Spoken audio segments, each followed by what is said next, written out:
এই যে ইপিজেড হয়েছে আওয়ামী লীগের আমলে, পায়রা পোর্ট হয়েছে আওয়ামী লীগের আমলে, সেরকম কিছু আবার উন্নয়ন হয়েছে। পটুয়াখালী বিজ্ঞান ও প্রযুক্তি বিশ্ববিদ্যালয়, এই উপজেলা, এখানকার আরও বেশ কিছু প্রতিষ্ঠান প্রতিষ্ঠিত হয়েছে কেরামত আলী সাহেবের কারণে।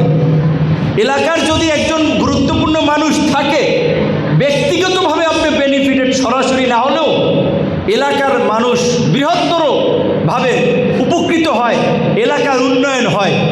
আমাদের এই এলাকায়ও আওয়ামী লীগের আমলে যেমন মানুষের উপর অত্যাচার, নির্যাতন, জোর জবরদস্তি করে ভোট দখল নির্বাচন হয়েছে, আবার কিছু ভালো কাজও হয়েছে, সেটা অস্বীকার করা হয় নাই।